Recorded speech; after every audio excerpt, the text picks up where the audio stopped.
Halo Sobat Perjalanan Gaib yang budiman. Kali ini saya bagikan kisah mistis dengan judul Rumah Sakit Cempaka Putih. Malam itu Dina, seorang perawat muda yang baru ditugaskan di Rumah Sakit Cempaka Putih, mendapat shift malam untuk pertama kalinya. Rumah sakit itu memang terkenal angker, tapi ia tak pernah terlalu percaya cerita-cerita horor yang berseliweran di internet. Namanya juga rumah sakit tua, pasti banyak cerita, pikirnya sambil menyiapkan obat-obatan untuk pasien di lantai 3, ruang rawat inap yang katanya paling aktif. Lantai 3 tampak sepi. Lampu-lampunya meredup seperti tak pernah diganti. Dina mulai merasakan hawa dingin yang berbeda dari lantai lainnya. Jam menunjukkan pukul 2.33 dini hari saat ia selesai memeriksa pasien terakhir. Ia duduk sebentar di ruang perawat, berusaha menahan kantuk. Ketika suara bel panggilan pasien tiba-tiba berbunyi dari kamar nomor 308. Ia bangkit, meski heran karena kamar 308 seingatnya kosong. Tidak ada pasien sejak 2 minggu lalu. Setelah pasien terakhir, seorang wanita tua meninggal mendadak di tengah malam. Tapi mungkin saja ada pasien baru yang belum ia kenal. Dengan senter di tangan, Dina berjalan menyusuri lorong. Saat ia tiba di depan kamar 308, pintunya sedikit terbuka. Ia mengetuk pelan. "Permisi, saya perawat. Ada yang memanggil." Tak ada jawaban. Dina mendorong pintu dan masuk. Ruangan itu gelap. Lampu tak menyala, tapi di atas ranjang, ia melihat siluet tubuh seseorang sedang berbaring. Punggungnya menghadap ke arah Dina. Perlahan, ia mendekat. "Bu, Anda butuh bantuan?" tanyanya sambil menyentuh bahu si pasien. Saat itu juga, tubuh di ranjang berbalik dengan cepat, memperlihatkan wajah perempuan tua dengan mata putih, melotot, dan mulut terbuka lebar, mengeluarkan suara desis rendah. Dina mundur sambil menahan jeritannya, tetapi kakinya seperti tak bisa bergerak. Tiba-tiba, lampu ruangan menyala sendiri. Ranjang itu kosong. Dina tersentak, nafasnya memburu. Ia menoleh ke pintu, tertutup rapat. Saat ia mencoba membukanya, suara bisikan pelan terdengar dari balik telinganya. "Kamu gantikan aku, ya." Saat pintu akhirnya terbuka sendiri, Dina berlari keluar sejauh mungkin. Layar monitor CCTV memperlihatkan hal yang membuat darahnya membeku. Dirinya sendiri yang sedang berdiri kaku di depan kamar 308. Tapi itu bukan rekaman, melainkan tayangan langsung. Tubuhnya atau sesuatu yang menyerupai dirinya berdiri mematung dengan kepala menunduk. Tapi yang aneh, sosok itu perlahan mengangkat kepala dan tersenyum ke arah kamera, seolah tahu Dina sedang menonton. Dina berbalik, memastikan dirinya tidak berdiri di depan kamar itu. Ia sudah jauh dari sana, tapi layar itu tetap menampilkan dirinya yang kini melangkah perlahan ke arah kamera lorong, seperti sedang mendekati ruang perawat tempat ia berada sekarang. Panik, Dina segera mematikan layar dan mengambil ponsel. Tapi sinyal hilang, layar hanya bertuliskan "no service". Detik berikutnya, lampu ruangan mati mendadak. Gelap total. Hanya ada suara klik, klik, klik dari arah pintu masuk, seperti langkah kaki dan sesuatu yang menyeret. Dina meraba-raba meja untuk mencari senter. Saat senter di tangannya menyala, cahayanya langsung mengenai cermin kecil di dinding. Di sana, bayangannya tidak sesuai gerak tubuhnya. Bayangan itu diam, tidak berkedip, tidak bernapas, dan perlahan-lahan tersenyum. Tiba-tiba, speaker rumah sakit menyala sendiri, padahal tidak sedang digunakan. Suara serak perempuan tua terdengar. "Selamat datang, Dina. kami sudah menunggumu dari dulu." Jantung Dina berdegup semakin kencang. Ia mundur, menabrak kursi, dan langsung berlari keluar ruang perawat. Tapi lorong yang ia lewati kini berubah, panjang, gelap, dan seperti tak berujung. Semua pintu kamar tertutup rapat, dan tiap kali ia melewati satu, terdengar suara ketukan dari dalam. Tok, tok, tok, tok, tok, tok. Suara itu makin cepat, makin keras, sampai akhirnya salah satu pintu terbuka perlahan dengan derit pelan. Angin dingin menyapu wajah Dina. Dari balik kegelapan ruangan itu muncul tangan keriput, perlahan meraih ambang pintu. Tangan itu bergerak perlahan, jari-jarinya kurus dan panjang, seolah telah membusuk sejak lama. Dina terpaku, tubuhnya tak mampu bergerak walau otaknya berteriak untuk lari. Dari balik pintu yang terbuka, muncul sosok perempuan tua dengan gaun pasien berwarna pucat. Wajahnya penuh luka menghitam, matanya kosong, tapi mulutnya tersenyum lebar hingga membentuk garis yang nyaris menyentuh telinga.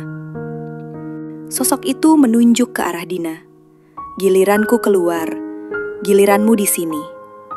Seketika, semua pintu kamar di lorong terbuka bersamaan. Puluhan sosok pasien muncul, semuanya mengenakan baju rumah sakit compang-camping. Wajah mereka rusak, mata kosong, beberapa tampak membawa selang infus yang menyeret di lantai. Mereka berjalan perlahan ke arah Dina, membentuk barisan dari dua sisi lorong yang sempit. Dina menjerit dan berlari ke arah lift, menekan tombolnya berkali-kali. Layar angka di atas lift tak menyala, tapi suara lift terdengar bergerak dari atas, turun perlahan. Sambil menahan tangis dan napas, Dina memutuskan berlari ke tangga darurat. Saat ia membuka pintunya, bau anyir darah langsung menusuk hidungnya. Di tangga itu, lampu remang-remang berkelap-kelip. Dindingnya penuh bekas cakaran, dan di setiap sudut ada noda merah kecoklatan seperti darah lama yang mengering. Dina menuruni satu lantai. Saat sampai di lantai 2, ia mendengar suara langkah dari belakang. Ia berhenti. Tak ada siapa-siapa. Tapi saat menoleh ke bawah, ia melihat sesuatu yang membuat napasnya tercekat. Di dasar tangga, berdiri dirinya sendiri dalam pakaian perawat yang sama, tapi wajahnya kosong, pucat, dan senyumnya lebih lebar dari wajah manusia normal. Kembarannya itu perlahan menaiki anak tangga, langkah demi langkah, sambil berkata lirih, "Kamu sudah masuk. Sekarang gak bisa keluar." Dina menjerit dan mundur, namun saat berbalik, semua lampu padam total, gelap sempurna. Satu-satunya yang terdengar hanyalah suara langkah dari dua arah, dari atas dan dari bawah. Dan di tengah gelap itu, terdengar suara napas berat mendekat dan di tengah gelap itu, terdengar suara napas berat mendekat dan bisikan yang terdengar langsung di telinga Dina. "Sudah kubilang, gantian." Dina menjerit, kakinya tersandung anak tangga, dan ia terguling sampai ke lantai bawah. Saat kesadarannya perlahan kembali, lampu tangga menyala berkedip. Ruangan itu bukan lagi tangga darurat biasa. Dindingnya berubah menjadi retakan-retakan. Tiba-tiba, semua lampu mati. Senter di tangan Dina hidup sendiri. Cahayanya menyorot langsung ke rak paling ujung. Di sana, ada sebuah map hijau tua bertuliskan namanya sendiri. Dina Ayu Lestari, 0233 Wartu Gubrukan, kematian tidak tercatat. Dina melangkah mendekat, tangannya gemetar membuka map itu. Di dalamnya hanya ada satu foto. Foto dirinya sedang terbaring di ranjang pasien, dengan mata terpejam dan wajah membiru. Dina terdiam. "Kamu sudah mati sejak jam 2.33 tadi." Suara seorang perempuan tua terdengar di belakangnya. Pelan-pelan Dina menoleh.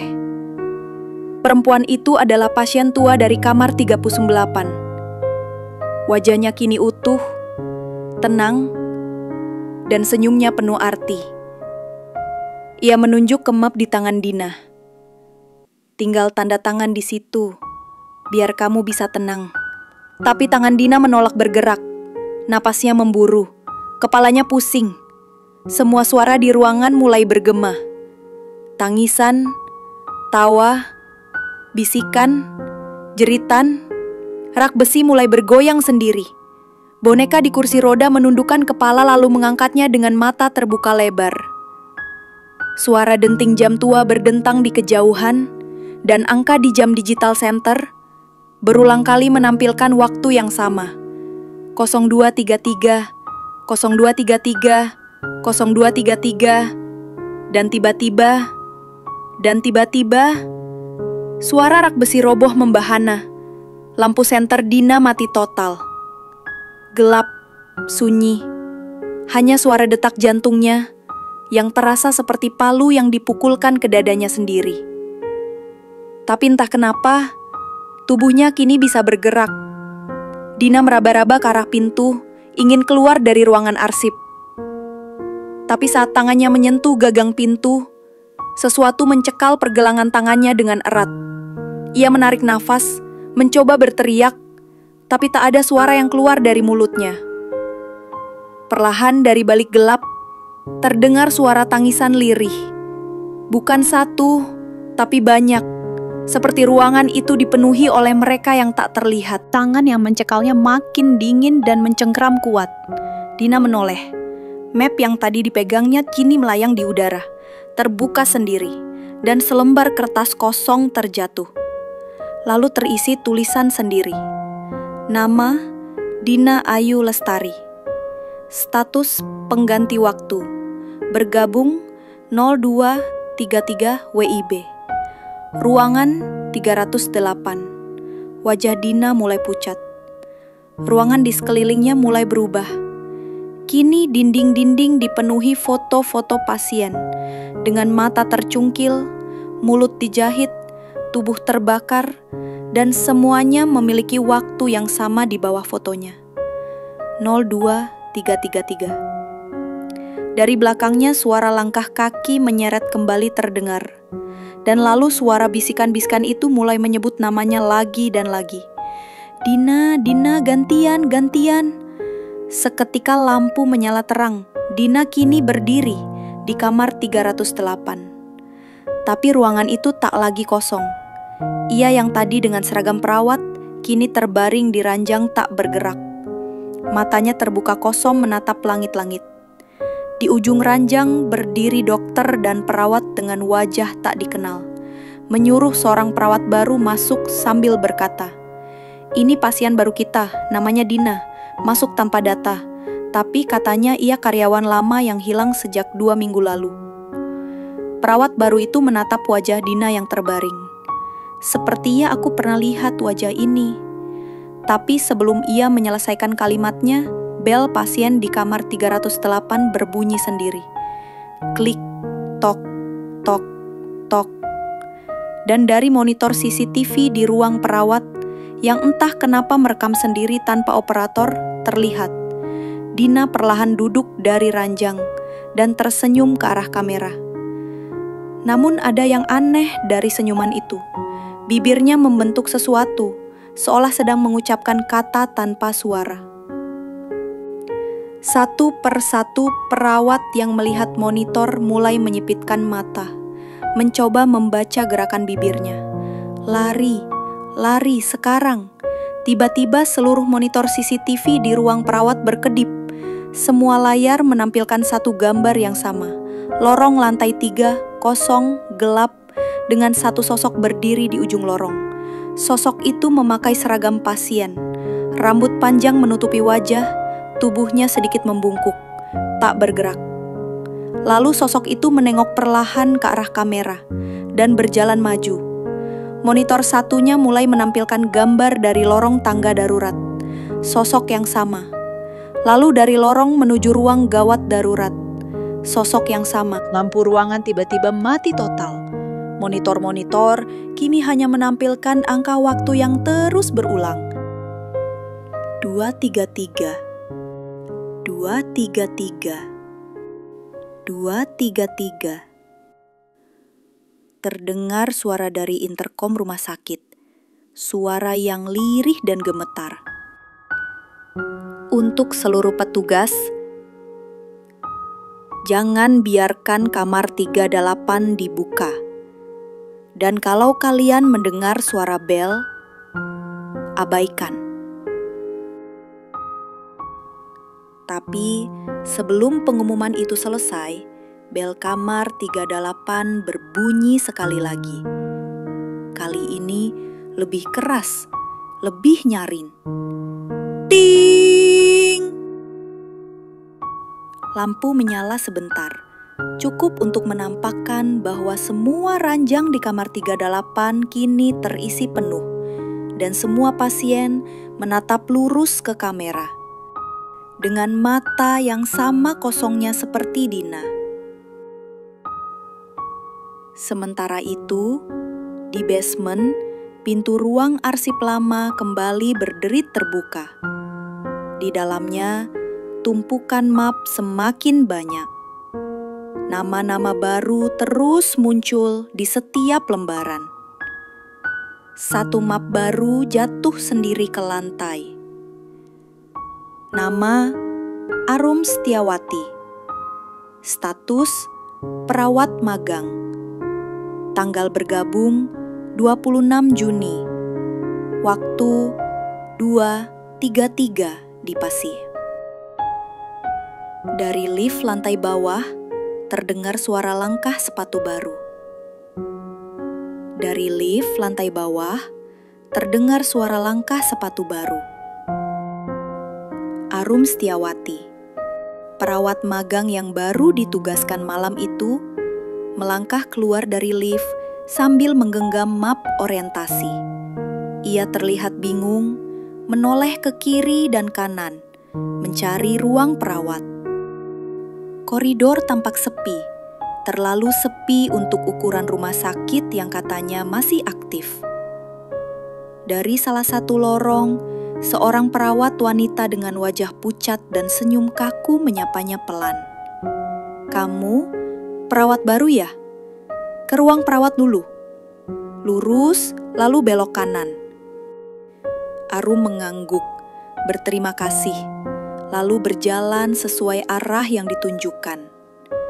Tapi saat menoleh ke belakang, perawat tadi sudah tak ada. Tidak ada langkah, tidak ada suara pintu.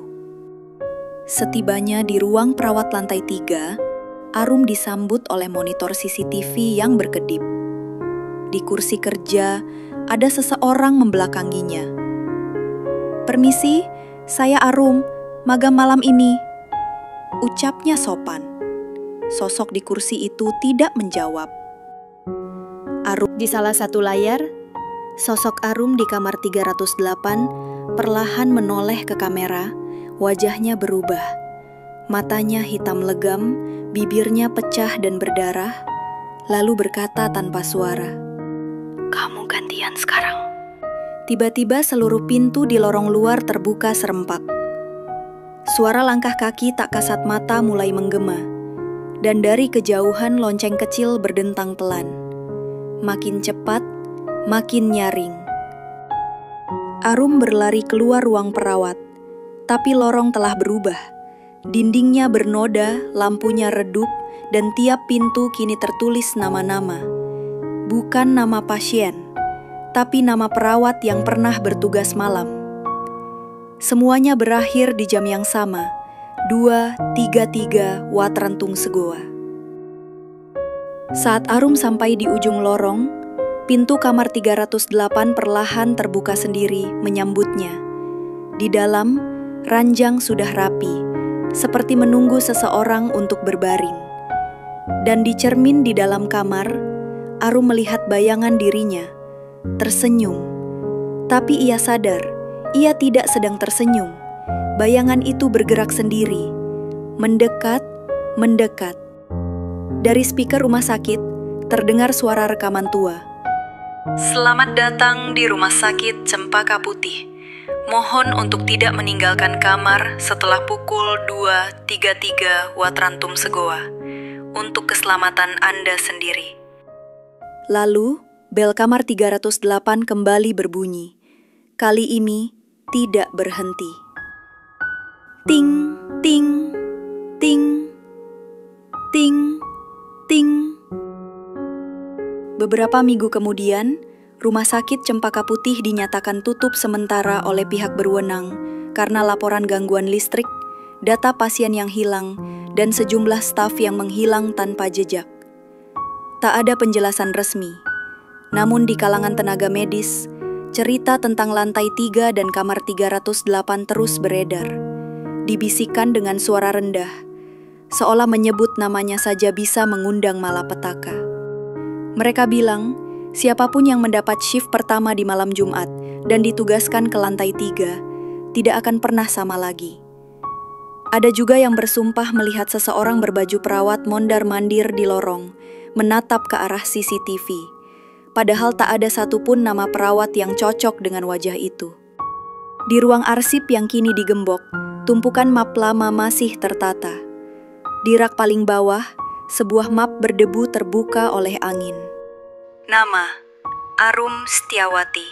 Status, aktif. Lokasi, kamar 308. Waktu penerimaan, 2:33 Watrantum Segua. Catatan, menyatu, tidak akan keluar. Dan jika seseorang cukup nekat untuk menyalakan monitor CCTV di malam hari, kadang-kadang, hanya kadang, satu kamera masih menyala sendiri, memperlihatkan kamar 308. Ranjang selalu rapi, tapi di cermin ada seseorang yang terus berdiri, menatap lurus ke kamera, seolah menunggu giliranmu. Ting, ting. Bel pasien berbunyi. Dan kamu sudah melihatnya. Dan kisah pun tamat.